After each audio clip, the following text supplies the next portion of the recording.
저희가 믿음에 대해서 지금 이제 몇 주째 계속해서 나누고 있는데요. 지난주에는 믿음의 본질적인 면에서 우리가 믿음을 정의해 봤을 때 믿음에는 세 가지 요소가 있다고 그랬습니다. 세 가지 요소가 있어야 참된 믿음이다, 이런 말씀을 드렸는데, 그 세 가지 요소는 바로 지식과 동의와 신뢰였습니다.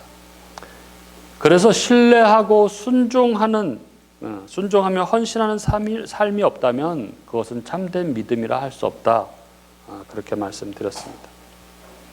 이렇게 이 믿음을 이 세 가지 요소, 즉 지식, 동의, 신뢰를 포함하는 것으로 정의하는 것이 이 기독교 2000년 전통 속에 일찍이 형성되었던 진리입니다. 그러나 불행하게도 요즘에는 대부분의 사람들이 이런 믿음에 대한 이 진리를 제대로 알지 못하고 신앙생활을 합니다. 그러다 보니까 믿음에 대해서 잘 모르고 신앙생활을 하는 거죠. 그러다 보니까 요즘은 이 신뢰와 헌신이 없는 믿음은 참된 믿음이 아니다, 그런 믿음은 구원을 얻는 믿음이 아니다, 이런 이야기를 하는 것 자체가 굉장히 조심스러운 그런 분위기가 되고 말았습니다. 왜냐하면 사람들이 그런 소리를 너무 싫어하는 것이죠. 믿음이 이런 것이다, 참된 믿음은 이런 것이다, 구원을 얻는 믿음은 이런 것이다, 이렇게 이야기를 하면은 자신의 삶을 이렇게 돌아보면 자신은 참된 믿음이 아닌 것처럼 그렇게 느껴지고 자신의 믿음의 실체가 이렇게 드러나게 되니까 그게 싫은 거죠. 그래서 목회자들도 성도들이 싫어하는 것을 아니까 이야기를 하지 않고 가급적 이야기를 안 하게 되는 거죠. 그렇게 믿음에 대해서 이야기하지도 않고 또 못 듣고 그러다 보니까 결국 믿음이 뭔지 잘 모르고 그렇게 신앙생활을 계속 하게 되는 것이죠. 전에 전안에서 목회하시던 어떤 목사님 얘기인데, 이제 이 참된 믿음이 뭔지를 알고 신앙생활을 하는 것이 중요하기 때문에 참된 믿음, 구원을 얻는 믿음이 어떤 것이다에 대해서 이제 몇 번 이렇게 설교를 했는데, 그 설교를 하고 나서 집사님 한 분이 찾아와서 나는 그렇게 생각하지 않는다, 그러면서 교회를 떠났답니다. 근데 그분이 그 교회의 재정에 아주 중요한 역할을 하고 있던 그런 분이었다고 합니다. 그러고 나니까 굉장히 마음이 흔들리더라고, 그런 이야기를 하는 걸 들었는데, 우리는 이 바른 믿음, 참된 믿음, 구원을 얻는 믿음이 어떤 것이다, 이런 얘기를 듣는 것이 사실은 굉장히 부담스럽습니다. 마음이 힘들어지는 게 사실이죠. 그러나 우리는 참된 믿음이 어떤 것인지를 알고 그 믿음으로 사는 게 너무나 중요하죠. 이건 너무나 중요한 일입니다. 왜 중요하냐면 그것이 바로 생명과 직결되는 일이기 때문에 그렇습니다. 우리의 구원과 우리의 영원한 생명, 영생과 하나님 나라와 이것은 직결되는 문제이기 때문에 우리는 참된 믿음이 어떤 것인지 잘 알고 내가 그 참된 믿음 가운데 살아가는지를 확인하는 것이 너무나 중요한 것이죠. 오늘 우리가 지난주에는 아브라함의 삶의 모습을 통해서 참된 믿음이 무엇인지를 우리가 살펴봤는데, 오늘은 이 베드로의 회심의 장면을 통해서 참된 믿음이 무엇인지를 우리가 살펴보려고 합니다. 우리 마음 가운데 이 말씀이 오늘 나에게 들려주시는 하나님의 음성이라는 그런 음성으로 들려지는 그런 은혜가 있기를 간절히 바라봅니다.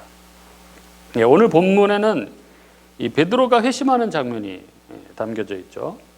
정확하게는 예수님께서 베드로를 포함한 네 제자를 부르시는 장면입니다. 그리고 이 장면은 이 예수님을 만난 사람들, 그러니까 예수를 믿어서 의롭다 하심을 얻은 자들이 어떤 모습을 나타내는지를 예시적으로 설명하는 가장 대표적인 본문이라고 그렇게 말할 수 있습니다. 이 기사는 이 공관복음에는 다 나오죠. 마태, 마가, 누가복음에 다 기록되어 있는데, 그 중에서 이 누가복음이 이 사건을 가장 상세하게 기술하고 있습니다. 그래서 우리가 이 누가복음을 본문으로 이것들을 좀 살펴보려고 합니다. 1절을 보시면은 게네사렛 호수가, 갈릴리 호수를 게네사렛 호수라고도 또 부르죠. 이 갈릴리 호수에 많은 무리들이 몰려와서 예수님의 말씀을 듣고 있었습니다. 예수님은 많은 사람들이 모이자 하나님 나라에 대해서 말씀하셨습니다. 예수님은 그러시죠. 사람들만 모이면 언제든 이렇게 하나님 나라에 대해서, 즉 복음에 대해서 말씀하셨습니다. 오늘 이 베드로의 회심이 담겨 있는 이 본문의 시작도 이렇게 예수님이 무리들에게 말씀하시는 것으로 그렇게 시작을 합니다. 그리고 2절에 보면 예수님께서 말씀하시는 중에 보셨습니다. 호숫가에 배가 두 척이 있는 것과 어부들이 배에서 나와서 그물을 씻고 있는 모습을 보셨습니다. 그물을 씻고 있다는 것은 고기잡이가 끝났다는 것을 의미하는 거죠. 이제 정리를 하고 있는 것이죠. 그리고 3절에 이 말씀을 마치신 예수님께서 그 두 배 중에 한 배에 오르십니다. 그 배는 바로 시몬, 즉 베드로의 배였습니다. 그리고 그 배를 육지에서 조금 떼라고 하시죠. 그리고 그 배에 앉으셔서 배에서 무리를 가르치십니다. 그런데 왜 배에 오르셔서 갑자기 육지에서 배를 조금 떼라고 하시고 거기서 말씀을 가르치신 것일까요? 사람들이 많이 몰려들어서 서로 밀고 밀치고 했던 것이죠. 너무 혼잡하니까 배에 오르시고 좀 떼라고 하신 거죠. 말씀하시는데 지장을 받지 않기 위해서 그렇게 하신 거죠. 그리고 배에 앉으셔서 무리들을 향해서 가르치십니다. 그러니까 배에 앉으시고 바닷가에서 배에 이렇게 예수님이 앉으시고 그 바닷가에 있는 무리들을 향해서 이렇게 가르치시는, 앉으셔서 가르치시는 이 모습, 예수님의 이 권위 있는 가르치심의 모습을 잘 그려주고 있는 모습이 아닌가 이런 생각이 듭니다. 이렇게 배에 앉으셔서 무리를 가르치셨습니다. 하나님 나라에 대해서, 회개하고 믿어서 들어가는 그 나라에 대해서, 복음에 대해서 가르치셨습니다. 이 오늘 본문 1절부터 3절은 이렇듯 먼저 예수님께서 무리들에게 말씀을 가르치시고 계셨다는 것을 서술하는 것으로 그렇게 그려지고 있습니다. 이것은, 이 믿음은 하나님의 말씀을 들음으로부터 온다는 것을 우리도 다시금 새삼 깨닫게 해줍니다. 믿음은 들음에서부터 나는 것이죠. 복음을 들어야 복음을 믿든지 말든지 하는 거죠. 로마서 10장 14절에 그런즉 그들이 믿지 아니하는 일을 어찌 부르리요? 듣지도 못한 일을 어찌 믿으리요? 전파하는 자가 없이 어찌 들으리요? 이렇게 말씀하시죠. 들어야 믿고 들어야 주의 이름을 부를 수 있게 된다는 것이죠. 로마서 10장 17절은 그러므로 믿음은 들음에서 나며 들음은 그리스도의 말씀으로 말미암느니라 이렇게 적고 있습니다. 믿음은 들음에서 난다는 것입니다. 그 어떤 것을 들어야 되냐면 그리스도의 말씀을 들음으로 믿음이 나오게 된다는 것입니다. 그래서 복음을 전해야 하는 것이죠. 기회가 닿는 대로 우리 주님에 대해서, 주님이 이루신 그 십자가 그 사역에 대해서, 그 십자가 공로가 어떻게 우리의 것이 되는지, 죄와 사망은 무엇인지, 영벌과 영멸과 천국은 어떤 것인지, 그리고 이 땅에서 구원받은 자의 삶, 천국의 삶은 어떤 것인지, 그리고 그 구원이 어떻게 완성되는지 이런 것을 전해야 합니다. 그 복음을 전할 때 성령께서 역사하셔서 듣는 자에게 믿음을 주시고 구원의 길로 이끄시는 것입니다. 그리고 4절 말씀을 마친 예수님께서 시몬에게 말씀하십니다. 깊은 데로 가서 그물을 내려 고기를 잡으라. 여러분, 지금 예수님의 이 말씀은 바로 다음 절에 나오듯이 그들은 밤이 새도록 그물질을 했죠. 그물을 던지고 그랬지만 그들은 고기를 잡을 수가 없었습니다. 그래서 그 지치고 고단한 몸을 이끌고 이제 그 일을 다 이제 마치고 정리하느라 그물을 씻고 그러고 있었던 거죠. 그런 그들에게 한 말씀이 깊은 데로 가서 그물을 내려 고기를 잡으라, 이런 말씀이셨습니다. 그리고 사실 이 말씀은 그들의 입장에서는 너무나 받아들이기 어려운 그런 말씀이었습니다. 자기들이 어부죠. 자기들은 평생 그 어부였습니다. 전문 어부였죠. 그런데 지금 말씀하신 그분은 어부도 아니고 전에 목수였다는 분 아닙니까? 그 바다에 대해서, 이 고기에 대해서 자기들만큼 알지 못하는 분이죠. 근데 그분이 지금 말씀하시는 것입니다. 깊은 데로 가서 그물을 내려 고기를 잡으라, 이렇게 말씀하시는 것이죠. 밤에는 고기들이 물 표면으로 올라온다고 합니다. 낮에는 물 깊은 곳으로. 그러니까 고기가 이 온도에, 이 수온에 굉장히 민감하게 반응한다고 합니다. 그러니까 낮에는 수온이 상승하니까 바닥으로 내려가는 거죠.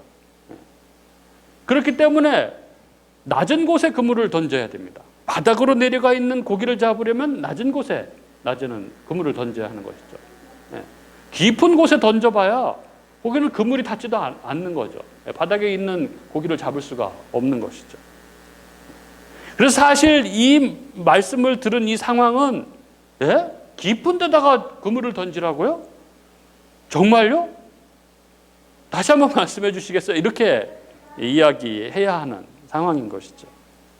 베드로는 어릴 때서부터 이 바다에서 어부로 잔뼈가 굵은 사람입니다. 전문 어부입니다. 그런데 그가 밤새 고기잡이를 했는데 한 마리도 잡지 못했습니다. 지치고. 그래서 이제 그물을 씻고 다 정리를 끝낸 상태입니다. 그런데 다시 바다로 나가서 그물을 던지라는 것입니다. 고기잡이에 대해서 전혀 하나도 모르시는 분이, 그것도 전문 어부가 보기에는 이해가 되지도 않게 그렇게 그 깊은 곳에다가 그물을 던지라고 그렇게 말씀하고 있는 것이죠. 여러분이 베드로라면 이 상황에서 어떻게 하겠습니까? 무슨 말도 안 되는 그런 말씀을 하십니까? 이렇게 지금 이 상황에서 그 말씀이 뭐 되는 말씀입니까? 뭐 이렇게 얘기해야 되지 않겠습니까? 그런데 베드로는 순종했다고 그렇게 기록하고 있습니다. 5절에 보면 시몬이 대답하여 이르되 선생님, 우리들이 밤이 새도록 수고하였으되 잡은 것이 없지만은 말씀에 의지하여 내가 그물을 내리리다 하고, 그가 이 상황에서 어떻게 순종하게 되었습니까? 베드로의 순종의 원천은 예수님의 말씀이었습니다. 그런 예수님의 말씀을 의지한 것입니다. 예수님의 말씀을 믿은 것이죠. 예수님의 말씀은 자신의 경험과 자신의 그동안에 가지고 있던 지식으로는 지금 처한 이 상황에서는 도저히 이해할 수 없는, 받아들일 수 없는 그런 말씀이었지만, 그러나 그가 그 말씀에 의지해서 순종을 했다고 기록하고 있습니다. 그리고 그 순종의 결과가 6절과 7절에 기록되어 있습니다. 잡힌 고기가 힘이 많아 그물이 찢어졌습니다. 그래서 친구들을 불러서 도와달라고 해서 2배에 다 채웠죠. 너무 많아서 배가 가라앉습니다. 이 정도로 엄청난 고기가 잡힌 것입니다. 이에 평생을 어부로 살아온 전문 어부인 시몬 베드로와 그 친구들은 놀라서 충격을 받습니다. 우리는 뭐 안 놀라죠. 이런 말씀을 봐도 충격을 받지도 않습니다. 그랬나? 그러는 거죠. 그러나 베드로와 그 친구들은 너무나 놀라서 충격에 휩싸였습니다. 전문 어부의 입장으로 보면 이거는 정말 있을 수 없는 일이 벌어진 것입니다. 8절 11절은 이 상황을 맞닥뜨린 이 시몬 베드로의 태도를 기록하고 있죠. 8절에 보면 시몬 베드로가 이를 보고 예수 무릎 앞에 엎드립니다. 왜냐하면 놀란 것, 너무 놀란 것. 자기도 놀라고 자기와 함께 있는 모든 사람들이 다 놀랐습니다. 너무 어마어마한 일이 벌어진 것이죠. 놀라서 두려움에 휩싸였습니다. 무서웠습니다. 10절에 보면 무서워하지 말라 예수님이 이러시잖아요. 그러니까 막 무서워서 두려움에 벌벌 떨고 무릎 앞에 엎드린 것입니다. 그러면서 뭐라고 하냐 하면 주여 나를 떠나소서 나는 죄인으로소이다. 이렇게 이야기합니다. 베드로는 자기 앞에 계신 분이 자기에게 말씀하셨던 그분이 하나님이시라는 것을, 강한 하나님의 임재를 그는 느낀 것입니다. 이는 예수님에 대한 호칭이 갑자기 변한 것에서도 분명하게 알 수 있죠. 5절에는 선생님 이렇게 불렀다가 8절에 주여 이렇게 바뀝니다. 그는 강한 하나님의 임재를 느꼈습니다. 하나님의 임재를 경험한 인간의 반응은 자기가 죄인임을 고백하게 되는 것이죠. 주여 나를 떠나소서 나는 죄인이로소이다. 하나님의 임재에 대한 인간의 반응, 하나님을 만난 모든 인간의 반응은 동서고금을 막론하고 동일합니다. 그것은 뭐냐 하면 철저한 자기 부인이죠. 이것이 하나님 앞에 선 인간의 정확한 자기 인식입니다. 인간은 하나님의 그 거룩하심 앞에 서게 되면 자기 존재의 본 모습, 자기가 얼마나 미미한 존재인지, 얼마나 죄된 존재인지를 바로 인식하게 된다는 것입니다. 그래서 바로 엎드리는 것이죠. 완전히 엎드립니다. 그리고 예수님께서 말씀하시죠. 10절에 무서워 말라. 이제 후로는 내가 사람을 취하리라. 즉 사람들에게 복음을 전하는, 그래서 그 사람들을 구원하는 그런 사명을 주시면서 나를 따르라 이렇게 말씀하신 것이죠. 그리고 11절 이 부르심에 대한 야고보와 베드로와 안드레, 야고보, 요한의 반응이 나오죠. 그들이 베드로를 육지에 대고 모든 것을 버려두고 예수를 따르니라. 모든 것을 버려두고 그들은 예수를 따라 나섭니다. 모든 것을 버려두고 예수를 따릅니다. 주님을 만난 사람들, 그들은 한결같이 따라가야 될까 말아야 할까, 배는 어떻게 하지? 이런 생각 자체를 하지 못한다는 것입니다. 예수님을 만나게 되면 예수님을 만난 사람은 그들의 눈에는, 그에게는 오직 예수님만 보이게 되는 것이죠. 그리고 그 경외감에 압도되는 것입니다. 그래서 제정신이 아닌 것처럼 그를 따라가게 되는 것이죠. 우리는 이 본문, 즉 시몬 베드로의 이 회심의 장면에서 믿음의 주요 요소들을 우리는 발견하게 됩니다. 믿음에는 첫째, 하나님의 말씀에 대한 가르침, 즉 복음의 선포가 전제되어 있다는 것입니다. 그리고 예수를 만난 사람은 예수 그리스도가 누구신지를 깨닫게 되고 알게 되고, 그래서 그 앞에 엎드린다는 것입니다. 그리고 예수 그리스도를 만난 사람은 모든 것을 버리고 예수를 따른다는 것입니다. 아니 버린다는 것 그 자체를 생각하지 못합니다. 아깝고 이런 걸 아예 느끼지도 못하고 그냥 따라가게 되는 것이죠.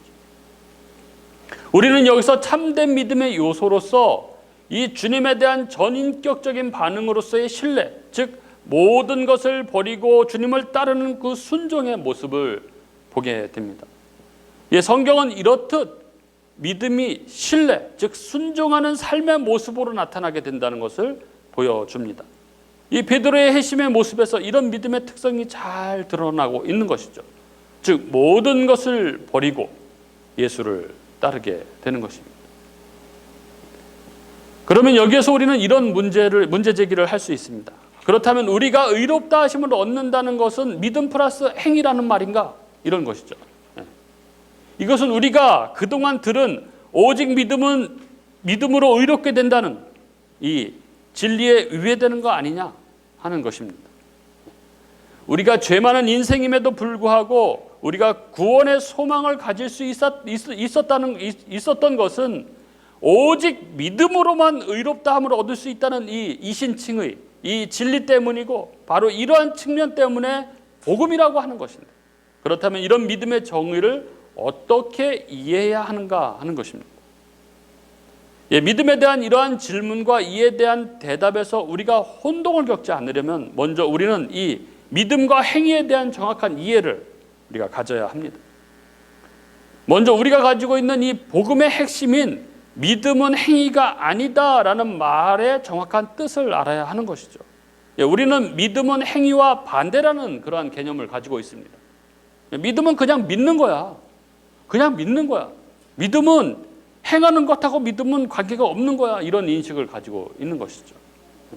왜 우리에게 이런 인식이 있냐 하면 이건 우리에게 이 행위와 율법의 행위에 대한 그 혼동이 있기 때문에 그렇습니다. 즉 우리가 알고 있는 이 믿음은 행위를 이야기하는 것이 아니다라는 이러한 성경 구절들은 정확하게는 믿음은 율법의 행위가 아니다라는 것입니다. 다시 말해서 이 믿음에 따라서 믿음으로 행하는 그런 행위, 이것을 이야기하는 것이 아니라 율법을 지켜서 의롭다함을 얻으려는 행위, 즉 율법의 행위가 아니라는 것입니다. 믿음은. 로마서 3장 27절 28절 이런 말씀이 있죠. 그런즉 자랑할 때가 어디냐? 있을 수가 없느니라. 무슨 법으로냐? 행위로냐? 아니라 오직 믿음의 법으로니라. 그러므로 사람이 의롭다 하심을 얻는 것은 율법의 행위에 있지 않고 믿음으로 되는 줄 우리가 인정하노라. 또 갈라디아서 2장 16절에 사람이 의롭게 되는 것은 율법의 행위로 말미암음이 아니요 오직 예수 그리스도를 믿음으로 말미암는 줄 알므로 우리도 그리스도 예수를 믿나니 이는 우리가 율법의 행위로서가 아니고 그리스도를 믿음으로써 의롭다 함을 얻으려 함이라. 율법의 행위로서는 의롭다함을 얻을 육체가 없느니라. 이렇게 적고 있는 것이죠. 율법의 행위로는 의롭다함을 얻을 수가 없습니다. 율법을 지키는 행위를 통해서는 결코 의를 얻을 수가 없습니다. 인간이 율법의 행위로 의롭다함을 얻으려면 하나님의 이 거룩한 법인 이 하나님의 율법을 다 준수해서 하나님 앞에 한 점 흠이 없는 자로 설 때 의롭다함을 얻을 수 있는 것이죠. 하나라도 어기면 안 됩니다. 그래서 갈라디아서 3장 10절 너무나 유명한 말씀이죠. 무릇 율법 행위에 속한 자들은 저주 아래에 있나니 기록된 바 누구든지 율법 책에 기록된 대로 모든 일을 항상 행하지 아니하는 자는 저주 아래에 있는 자라 하였습니다. 모든 일을 항상 율법에 기록된 대로 다 지켜야 한다는 것이죠. 그래야 저주가 없다는 것입니다. 거기다가 산상수훈에 보면 이 모든 일을 항상 지켜야 하는 이 율법을 마음으로도 지켜야 한다는 것입니다. 마음으로도 음흉한 마음을 품거나 음란한 마음을 품거나 마음으로도 누구를 미워하는 것, 이것 자체가 음란이고 살인이라고 그렇게 말씀하고 있는 것이죠. 그렇게 성경에서 이야기하는 행위로 말미암지 않고 믿음으로 의롭게 된다고 할 때 이 행위는 믿음의 행위 자체를 부정하는 것이 아니라 율법의 행위를 부정하는 것입니다. 그런데 사람들은 이것을 혼동해서 믿음은 행하는 것하고 상관없는 것이다. 꼭 삶으로 드러날 필요가 없다. 이렇게 오해하고 있다는 것입니다. 그리고 우리는 성경이 이 믿음과 같은 용어로 이 순종이라는 말을 사용할 때 그 의미를 바르게 알 필요가 있습니다. 순종은 보통 성경에서 두 가지 의미로 사용됩니다. 첫 번째는 예수님의 인격적인 헌신, 즉 구원의 길에 대한 선택과 추구를 이야기할 때 순종이라는 말을 쓰죠. 즉 예수를 받아들이는 것, 예수를 나의 구원자, 나의 하나님으로 받아들이는 것, 이걸 순종이라고 하기도 합니다. 그리고 또 다른 순종, 이 믿음의 공통어로 쓰이는 순종의 의미가 있습니다. 그것은 예수께 속한 자로서 구원받은 자로서의 마땅한 삶, 즉 믿음의 결과로서의 거룩한 행위를 의미하는 말로 사용되는 것이죠. 예수 그리스도를 만난 사람들은, 믿음을 가진 사람들은 한결같이 예수님께 자신의 모든 생명과 삶을 의탁한다는 것입니다. 그래서 예수 그리스도의 뜻에 순종하는 삶을 살아가게 된다는 것입니다. 이게 믿음과 동의어인 순종이라는 말입니다. 그동안 우리는 믿음에 대해 많은 오해가 있었습니다. 그 오해의 이유는 의롭다 하심을 얻는 믿음이 무엇인지 정확하게 우리가 알지 못했고, 또 예수님을 믿는다, 복음을 믿는다고 할 때 그것이 정확하게 무엇을 의미하는지 이해하지 못하고 그냥 그저 이럴 것이다, 이런 추측, 주관적으로 내 생각으로 믿음을 이해했기 때문일 것입니다. 그러나 믿음은 그냥 추론적이고 관념적인 이론이 아니라 실제로 예수 그리스도를 만난 사람들에게 일어나는 실제입니다.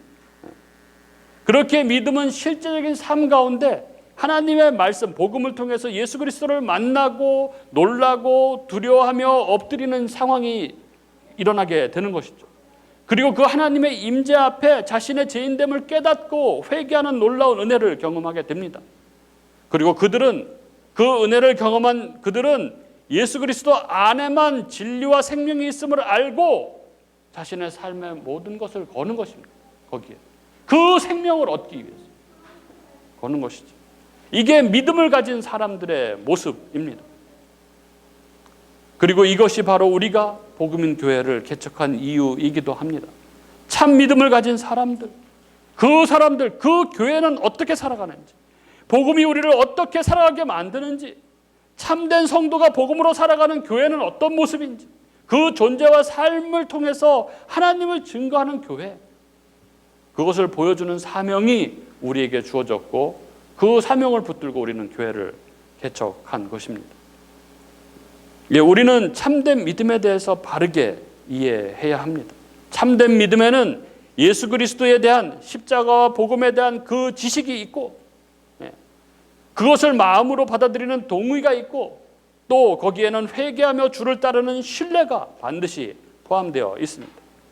그렇게 믿음은 믿게 되면 십자가 복음이란 이 진리에 대한 절대적인 확신과 신뢰가 생기게 되는 것이죠. 그리고 예수 그리스도에 대한 헌신과 사랑으로서 그분의 뜻에 순종하고 따르는 삶이 동시적으로 폭발적으로 그의 삶 가운데 일어나게 됩니다. 이론으로 다 설명할 수 없는 초월적인 현상이 그의 삶 가운데 일어나게 되는 것입니다.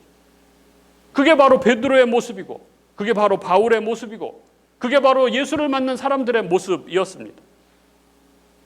그리고 성경에 나오는 이 믿음에 대한 비유들, 믿음으로 들어가는 하나님 나라에 대한 이 비유들은 이것을 아주 분명하게 잘 설명하고 있죠. 밭에 감추인 보화의 비유, 좋은 진주를 구하는 장사의 비유, 이런 것들이 바로 그것입니다. 믿음으로 들어가는 그 하나님 나라, 이 비유죠. 믿음을 가진 사람들이 어떻게 반응을 보이는지를 보여주고 있습니다. 마태복음 13장 44절부터 46절, 이 밭에 감추인 보화가 이렇게 나오죠. 천국은 마치 밭에 감추인 보화와 같으니 사람이 이를 발견한 후 숨겨두고 기뻐하며 돌아가서 자기의 소유를 다 팔아 그 밭을 사느니라.